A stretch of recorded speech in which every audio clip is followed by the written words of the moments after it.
प्यारे मित्रों, स्वागत है आज की एक नई वीडियो में। दोस्तों, आज की इस वीडियो में मैं आपको बताने वाला हूं कि जीवन परिचय कैसे लिखें। जी हाँ दोस्तों, बहुत ज़्यादा इंपॉर्टेंट टॉपिक होने वाला है, क्योंकि आप लोग जीवन परिचय बस बुक से देख करके रट लेते हैं, ठीक है ना। और जब आप उसे एग्जाम में लिखते हैं तब वो एग्जामिनर को बिल्कुल भी पसंद नहीं आता और ऐसे में आपका मार्क्स कट जाता है, ठीक है ना। तो जीवन परिचय कैसे लिखा जाए कि आपका एक भी मार्क्स ना कटे, ठीक है ना। आखिर जीवन परिचय लिखने का बेहतर तरीका कैसे है कि जितने मार्क्स का आए हमें पूरा अंक मिले। तो आज की इस वीडियो में पूरी डिटेल आपको देने वाला हूं, तो बस अंत तक वीडियो में जुड़े रहें। एक एक चीज़ को आपको अच्छे तरीके से एक्सप्लेन कर दूंगा। तो चलिए बिना देरी किए हुए शुरू करते हैं। तो दोस्तों, सबसे पहले बात करते हैं, एग्जाम में किसी भी लेखक का या कवि का हमें जीवन परिचय लिखना हो तो उसमें क्या क्या चीज़ें मायने रखती है। तो सबसे पहले मैं आपको ये बता देता हूँ कि किसी भी जीवन परिचय को एक अच्छा जीवन परिचय कैसे बनाया जा सकता है। वो इन 3-4 चीज़ों पर मायने रखता है, ठीक है ना। कैसे मायने रखता है मैं सबसे पहले आपको बताता हूँ। देखो यहाँ पर सबसे पहले कोई भी आप जीवन परिचय लिखें, कवि का लिखें या फिर लेखक का लिखें, उसमें सबसे पहले उसके जन्म स्थान एवं समय का जिक्र जरूर होना चाहिए। जीवन परिचय लिखते समय सबसे पहले जन्म स्थान एवं समय का जिक्र जरूर करें, ठीक है ना। उसके बाद देखो क्या चीज़ें होनी चाहिए, माता पिता का नाम होना चाहिए। ज़रूरी नहीं है कि दोनों का हो, लेकिन दो में से किसी एक का नाम जरूर होना चाहिए। या तो माता का नाम होना चाहिए या पिता का नाम होना चाहिए। पहले तो कोशिश ये करो कि जो जीवन परिचय आप याद करो उसमें उनके माता पिता का नाम जरूर, आपको नहीं पता रहता तो आप गूगल से सर्च करके निकाल सकते हो, लेकिन माता पिता का नाम वहाँ पर आप उनका लिख लीजिए, ठीक है ना। और अपने से स्वयं से एक जीवन परिचय अच्छा सा तैयार कीजिए आज की इस वीडियो को देख करके, ठीक है ना। क्योंकि मैं ऐसा बताऊंगा कि आप किसी का भी जीवन परिचय आसान तरीके से बना पाएंगे और लिख पाएंगे, ठीक है ना। उसके बाद देखो तीसरी चीज़ जो मायने रखेगी आपकी जीवन परिचय को अच्छा दर्शाने में, वो है दोस्तों प्रारंभिक शिक्षा।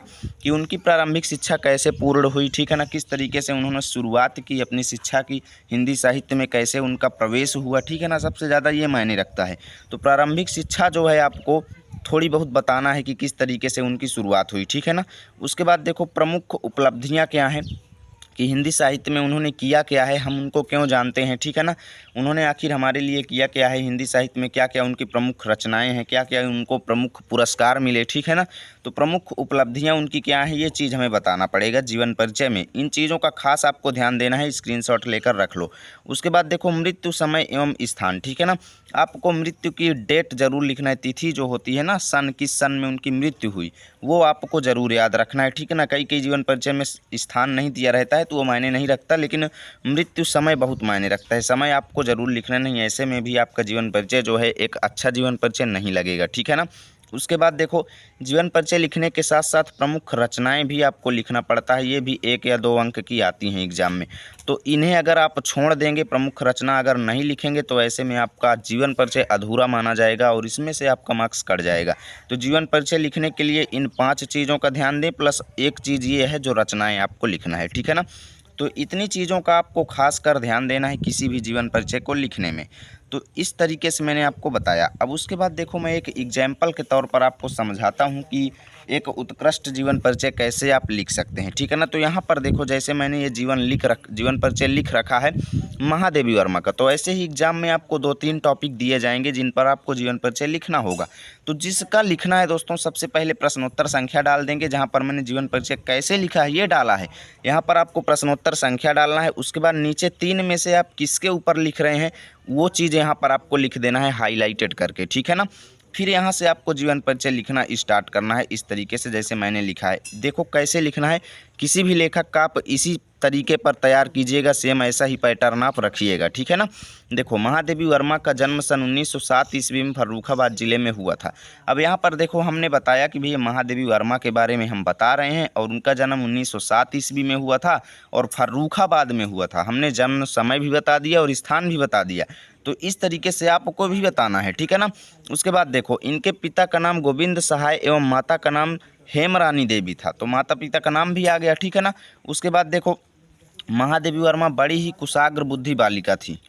तो अब हम उनके प्रारंभिक शिक्षा के बारे में लिख रहे हैं कि आखिर उनका हिंदी साहित्य की ओर प्रारंभ कैसे हुआ, झुकाव कैसे हुआ, ठीक है ना।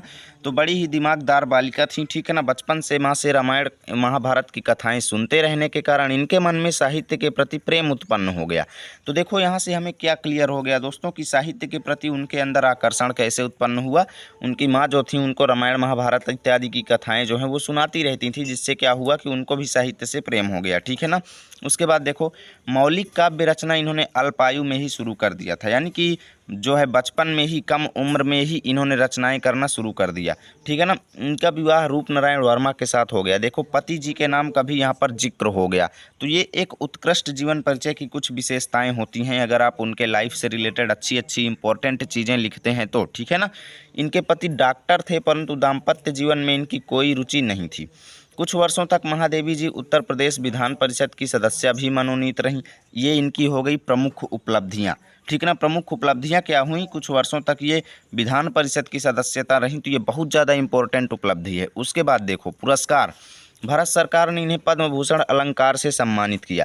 तो ये हो गया एक पुरस्कार। तो ये कुछ खास चीज़ें हैं किसी जीवन परिचय को एक टॉपर द्वारा लिखित जीवन परिचय बनाने में। ठीक है ना।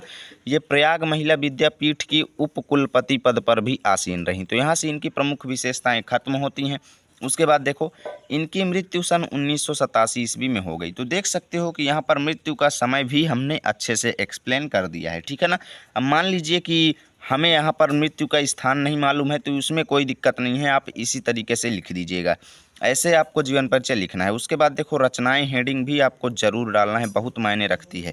देखो प्रमुख रचनाओं का यहाँ पर उल्लेख करेंगे। देखो एग्जाम पेपर में आपको ध्यान देना है, वहाँ पर अगर कहेगा कि किसी एक प्रमुख रचना का नाम लिखिए तो वहाँ पर केवल एक रचना का नाम लिखना है, और अगर कहेगा कि प्रमुख रचनाओं का उल्लेख कीजिए तब आपको सभी रचनाएं लिखना है। ठीक है ना। आदि लगा देंगे तो इससे क्या हो जाएगा कि भैया इतनी ज़्यादा रचनाएं हैं कि जिनका वर्णन यहाँ पर नहीं किया जा सकता समय को देखते हुए। ठीक है ना।